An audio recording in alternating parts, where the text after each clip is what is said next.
e aprendendo, Pai, que nós devemos louvar o Senhor com alegria. Elas já estão aprendendo a prestar culto ao Senhor. Muito obrigado, ó Deus, por tudo que o Senhor tem feito na vida dessas crianças, e que o Senhor continue a orientar os pais delas, ó Deus, e a nós como igreja, ajudá-las, ó Deus, a crescer nos teus caminhos. Ser com elas a cada instante, ó Pai, nós te louvamos, te agradecemos pela vidinha de cada uma delas, em nome do Senhor Jesus. Amém. Amém. As crianças vão sair agora ou não? Vão, né? Sim. As crianças então podem sair para suas classes nesse momento.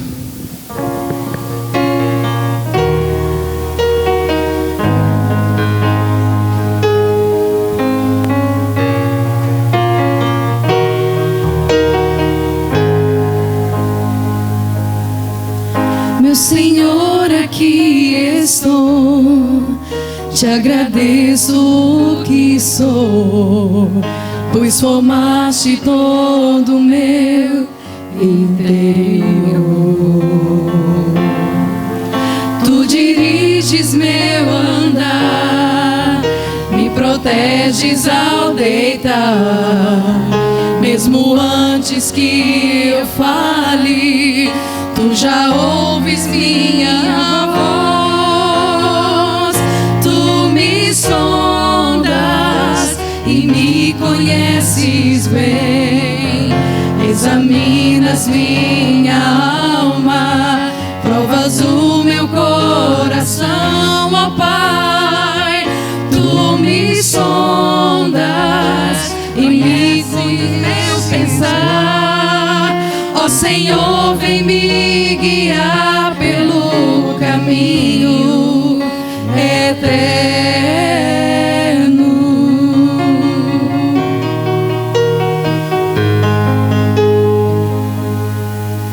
Para onde eu irei? Onde eu me esconderei? Para onde eu fugirei da tua face? Se voar até o céu ou descer até o mar, tua mão me guiará, tua destra me susterá. Tu me sondas e me conheces bem, examinas minha alma, provas o meu coração, ó Pai. Tu me sondas, conheces meu pensar, ó Senhor, vem me guiar pelo caminho eterno.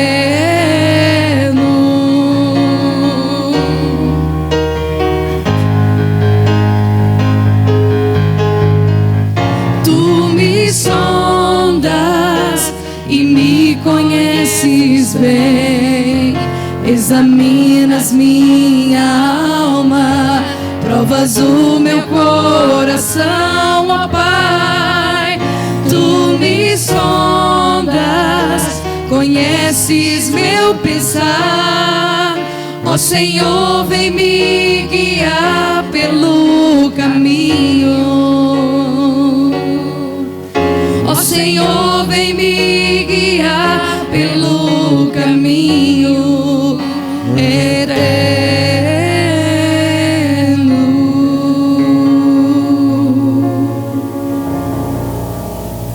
Amém. Amém. Pastor Ailton, por gentileza.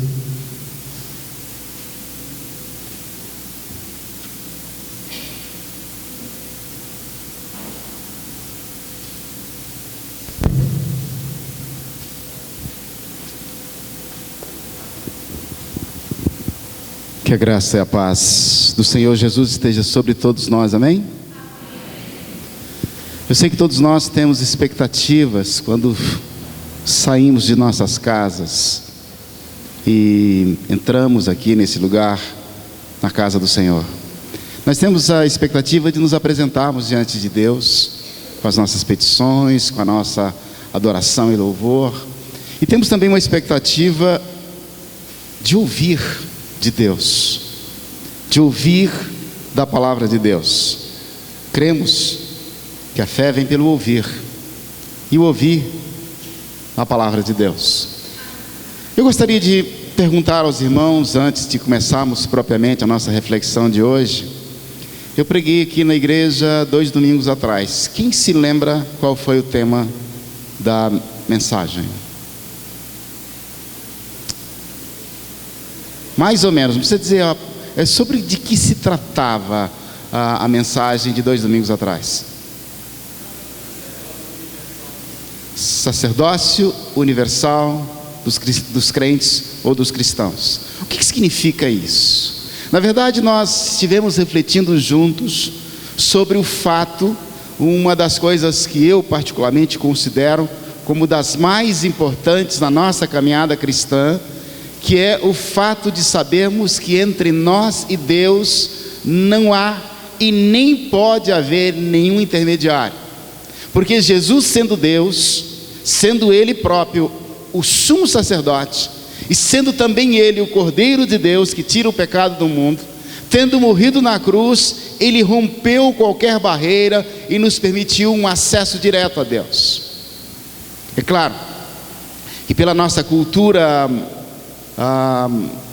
principalmente brasileira, com forte influência católico-romana, nós costumamos olhar para o pastor muitas vezes como se fosse um sacerdote, que não é verdade. O pastor, ele serve a igreja, mas não como sacerdote.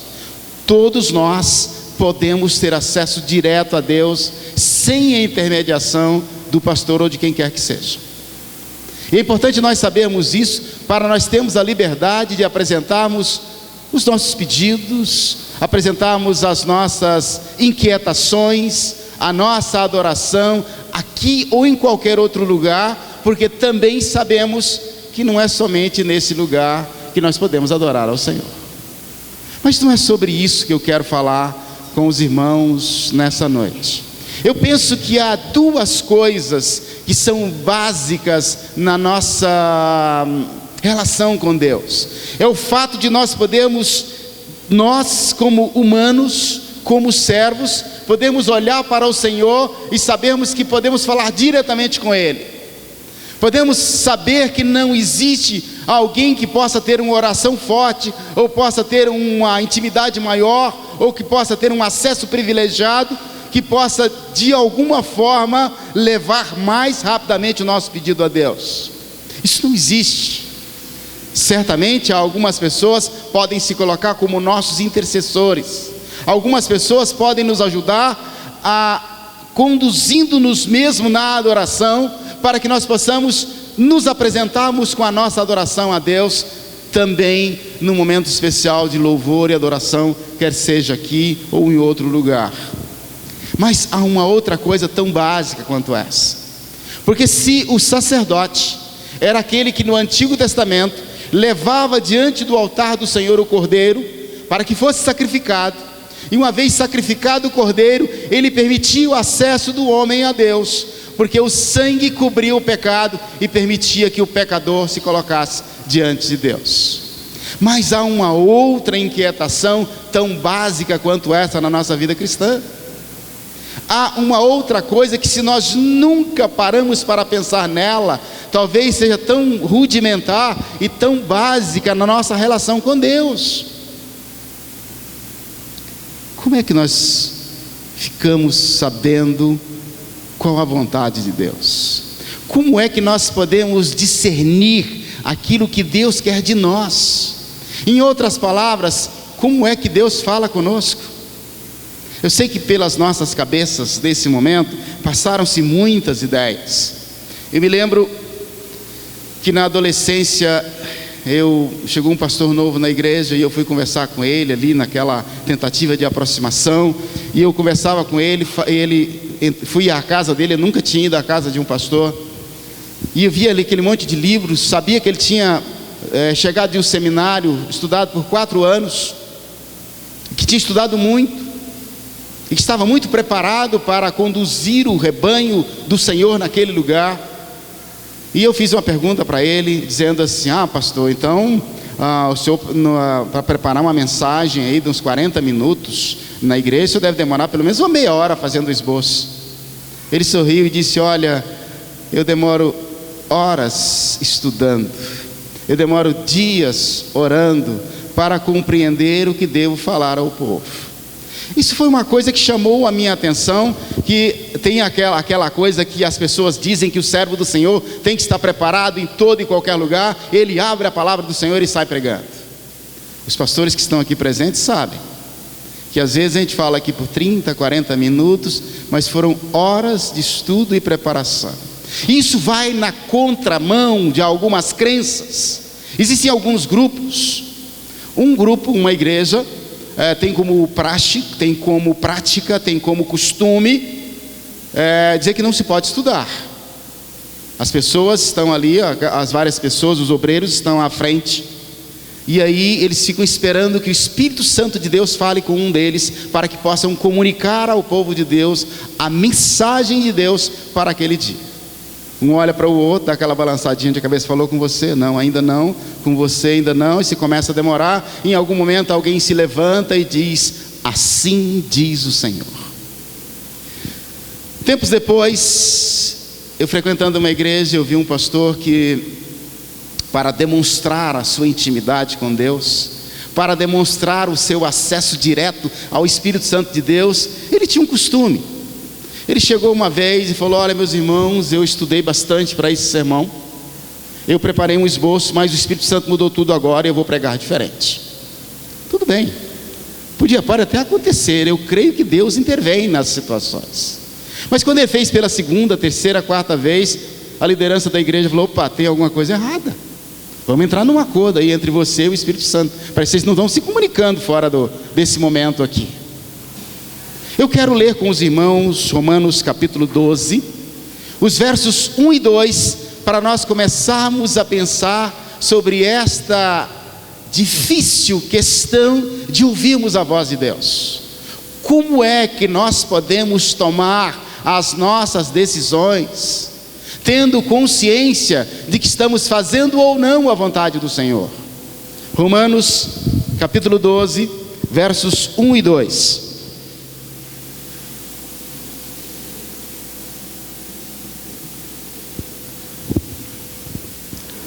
É importante que os irmãos localizem na palavra, que olhem para o texto, porque esse contato visual com o texto ajuda também na memorização, e para que no momento oportuno você possa usar isto em seu próprio benefício, assim como o Senhor Jesus usou quando foi tentado pelo diabo. Ele dizia: está escrito, e você poderá fazer o mesmo. E assim diz a palavra do Senhor em Romanos capítulo 12, versos 1 e 2.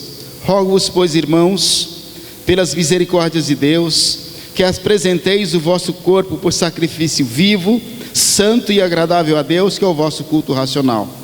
E não vos conformeis com este século, mas transformai-vos pela renovação da vossa mente, para que experimenteis qual seja a boa, agradável e perfeita vontade de Deus.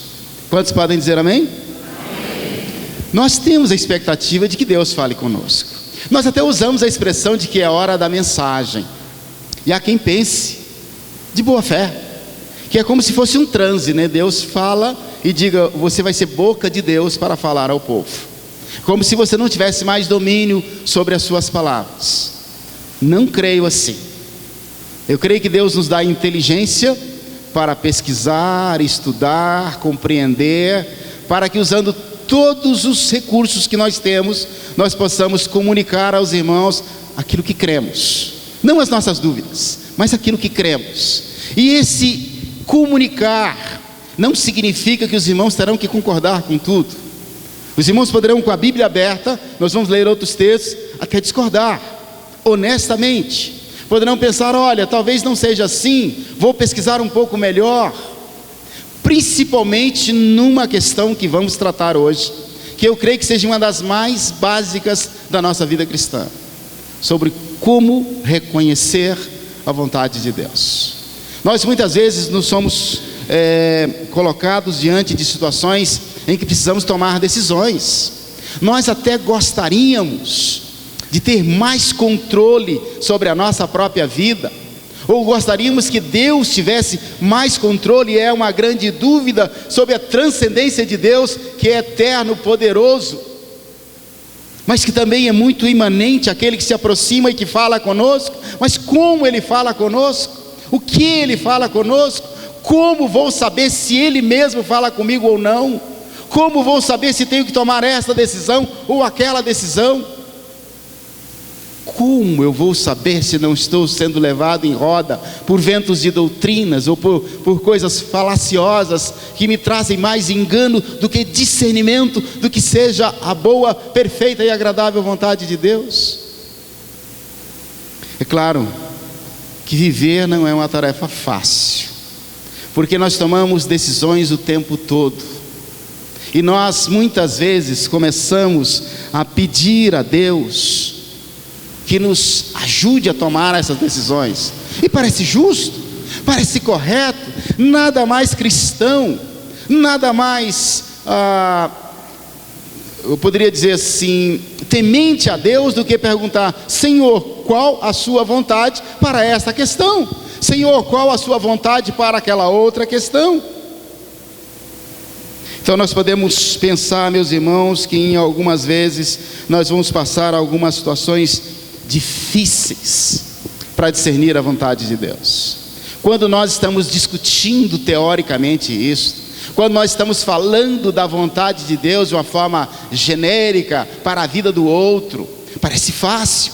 Quando nós dizemos: não, Deus quer assim, ou Deus quer daquele jeito, algumas pessoas ousam até falar na primeira pessoa como se fosse o próprio Deus. Meu servo, eis que te digo, como se tivesse tomado de um transe ali, falando em nome de Deus.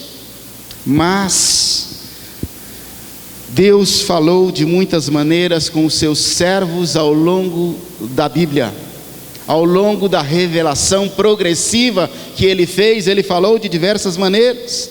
Nós podemos começar pensando lá em Adão, quando Deus falava com ele face a face. Era uma realidade completamente diferente da nossa.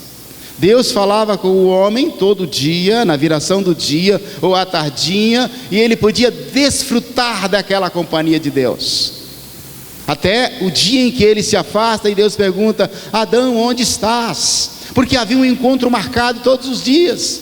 Ele podia ouvir a voz de Deus, Deus podia ouvir a voz dele. Como seria bom se pudéssemos desfrutar da mesma coisa hoje? Ou se tivéssemos pelo menos o WhatsApp de Deus, né? Senhor, o que eu faço agora? Ou um telefonema, ou alguma outra forma para nos ajudar a decidir. Mas depois de Adão nós vemos com Noé que Deus dá detalhes para ele do que ele teria que fazer.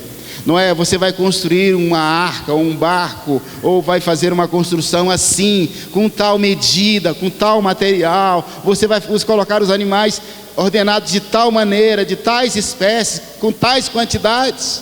Deus foi minucioso. Mas se eu olho para a minha vida, e se você honestamente olha para a sua vida, nem sempre Deus faz isso conosco. Ele não nos dá detalhes. Muitas vezes ficamos vagos, sem compreender o que realmente Deus quer de nós.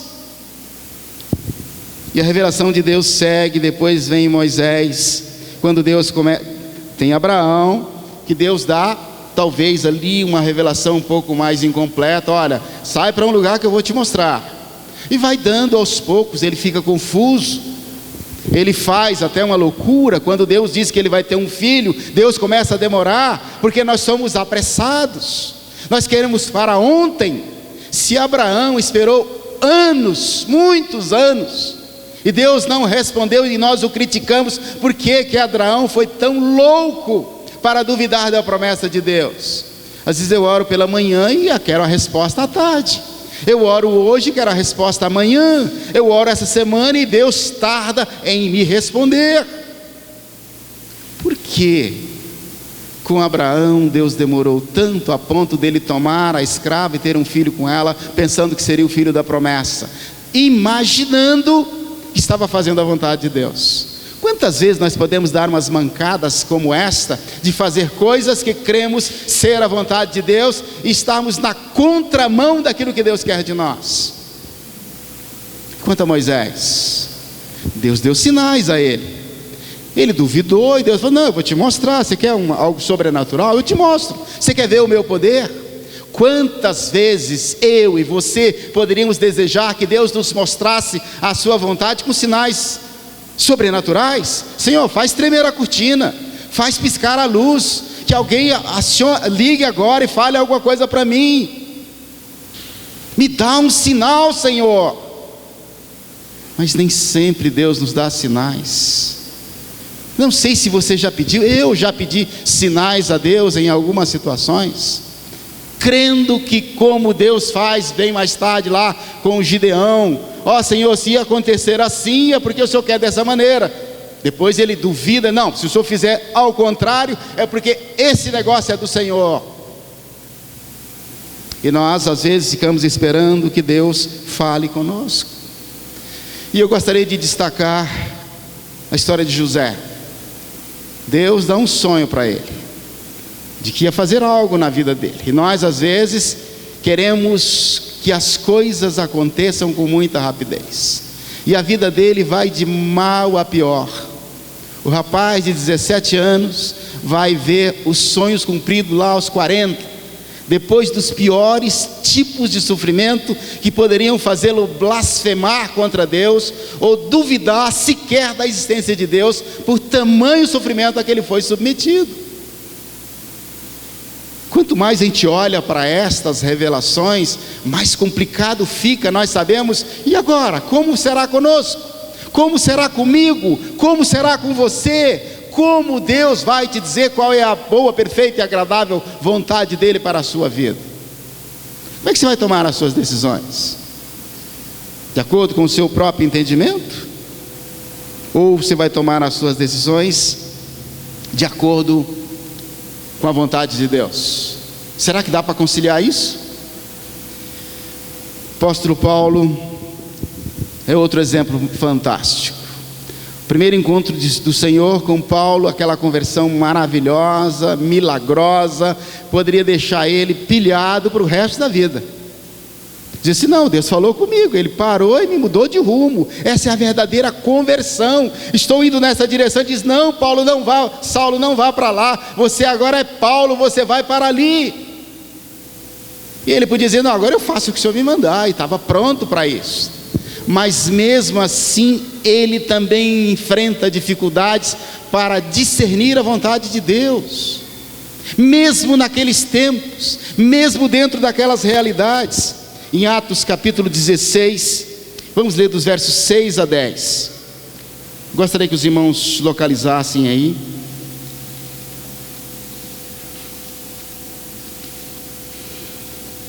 Atos capítulo 16, versos de 6 a 10. Tinha deixado marcado aqui, acabei perdendo a marcação, mas é bom que dá tempo para os irmãos também encontrarem.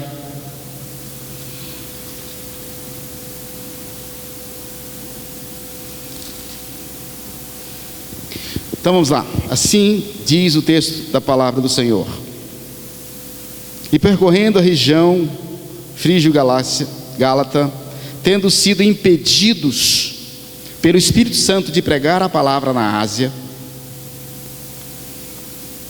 defrontando Mísia, tentaram ir para a Bitínia, mas o Espírito de Jesus não o permitiu. E tendo contornado Mísia, descendo a Troade, à noite sobreveio a Paulo uma visão, na qual um varão macedônio estava em pé e lhe rogava, dizendo: passa a Macedônia e ajuda-nos. Assim teve a visão imediatamente. Procuramos partir para aquele destino, concluindo que Deus nos havia chamado para lhes anunciar o Evangelho. Quantos crentes nunca ouviram falar dessa expressão: passa a Macedônia e ajuda-nos? Quanto gostariam de dizer assim: olha, vai para tal lugar, prega em tal cidade? Mas se olhamos com um pouco mais de atenção para esse texto, percebemos que aqueles homens que, com uma íntima comunhão com Deus, completamente dedicados ao ministério da palavra do Senhor, completamente entregues àquela tarefa, tentavam ir para um lugar, o Senhor impediu, uma porta se fechou. Foi para outro lugar, impediu, uma porta se fechou. Foi para outro lugar, o Senhor impediu. E então eles tiveram que tomar decisões. É claro que poderíamos pensar assim, não, então fica fácil. Ele tinha noção de que se as portas se fecharam, não se fala por aí, que se Deus abrir uma porta, fechar uma porta, vai abrir uma outra melhor. A promessa não é essa, não é isso que se diz no Facebook, no WhatsApp, em todas as redes sociais, que Deus vai abrir as melhores portas. E eles não compreendiam porque queriam anunciar o evangelho da graça de Deus, mas o Senhor os impedia.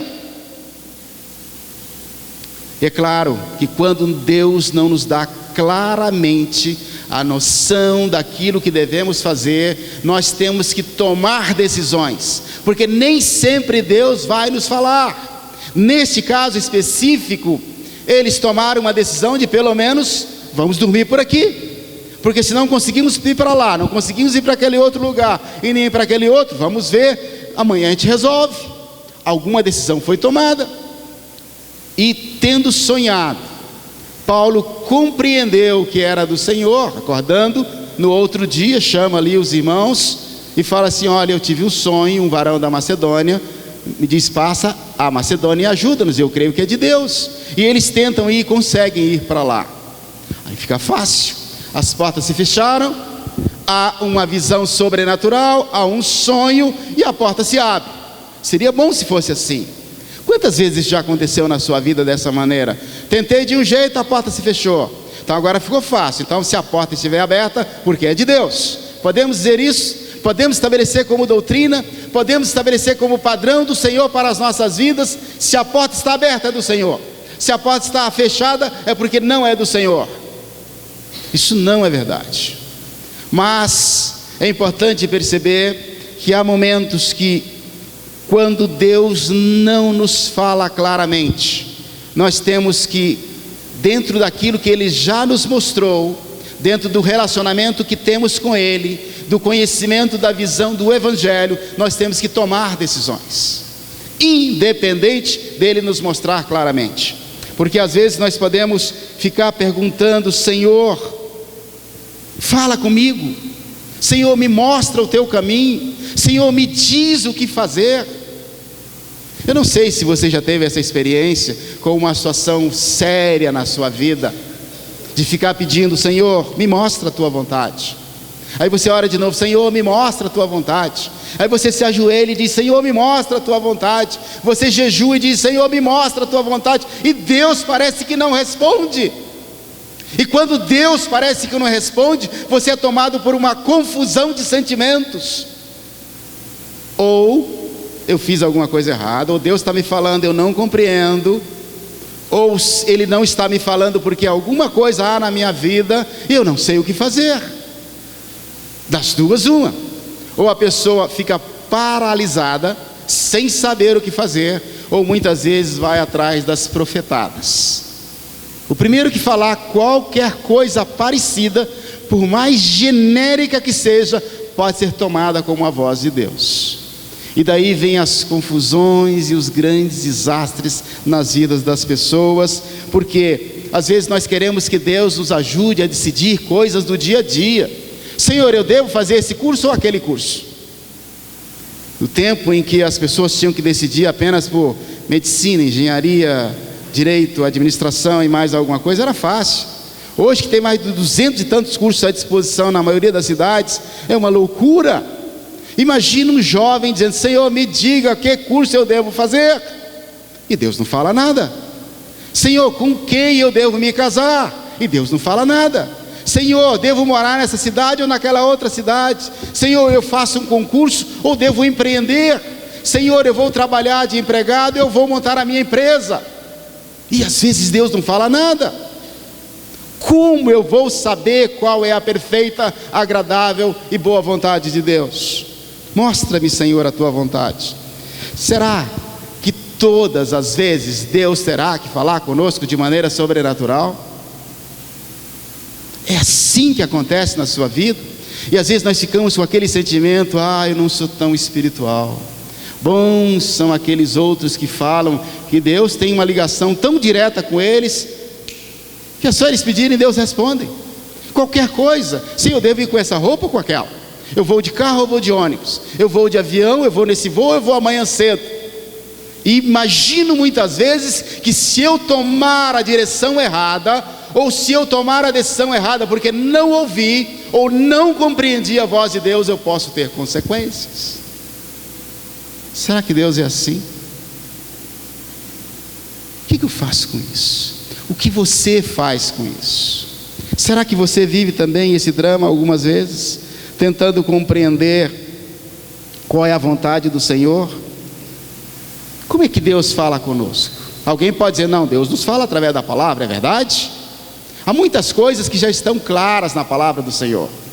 Eu não posso, muitas vezes, querer tomar decisões, compreendendo que quando Deus não me fala, eu não posso ficar esperando, deixando a vida me levar. Ah, Senhor, eu faço esse curso ou aquele curso, e aí a minha turma já está terminando a faculdade, eu nem entrei ainda, porque eu não decidi. Senhor, eu vou trabalhar ou não vou trabalhar? E aí eu começo a passar dificuldades. Senhor, eu vou viajar, eu vou ficar, e eu perco o ônibus, eu perco o avião. Quando muitas vezes eu tenho que tomar decisões, mas nesse sentido de tomar decisões, há alguns princípios. Eu não posso imaginar também que eu vou dizer, não, já que Deus não falou, eu posso fazer o que eu quiser. É quase isso. Se Deus não me falou claramente, eu tenho a liberdade de tomar decisões. Então eu posso dizer, ah, Senhor, eu vou roubar um banco, eu estou precisando de uma grana extra. Senhor, eu vou fazer uns assaltos aí.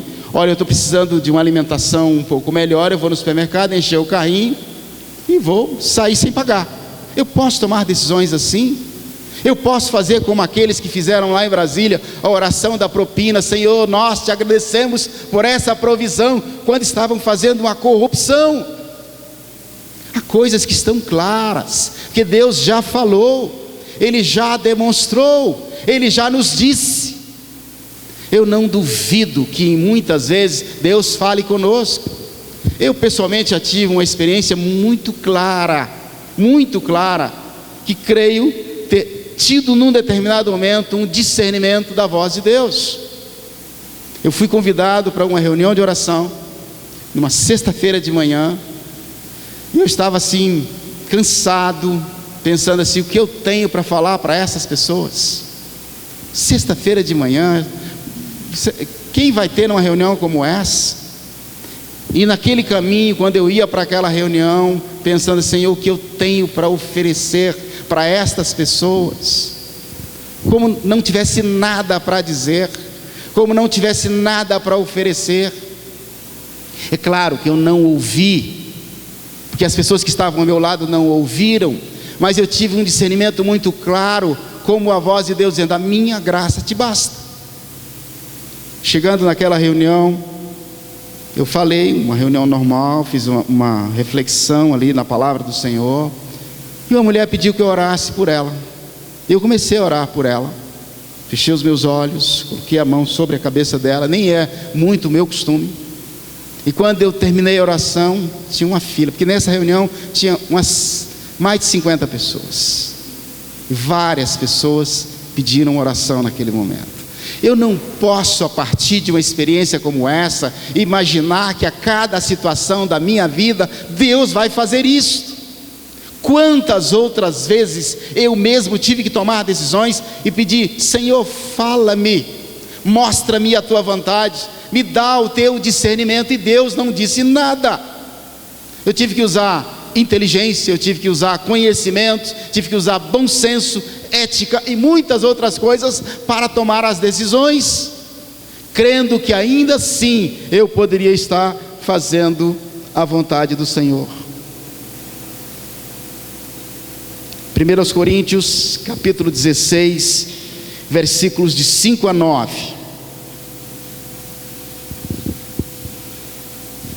1 Coríntios capítulo 16, versos de 5 a 9.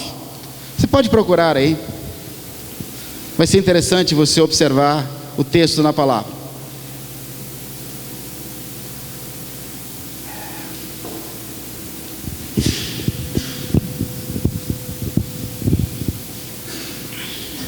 Ok, se você não encontrou, fique com a referência para que você possa ler depois, para que nós possamos ganhar tempo. Observem as palavras de Paulo. Observem a leitura que eu vou fazer e percebam que ele não espiritualizou aquilo que ele estava fazendo. Ele estava fazendo planos, fazendo projetos, e ele diz assim: irei ter convosco por ocasião da minha passagem pela Macedônia, porque devo percorrer a Macedônia. E bem pode ser que convosco me demore um pouco, ou mesmo passe o inverno, para que me encaminheis nas viagens que eu tenho de fazer. Porque não quero agora ver-vos apenas de passagem, pois espero permanecer convosco algum tempo, se o Senhor o permitir. Ficarei, porém, em Éfeso até o Pentecostes.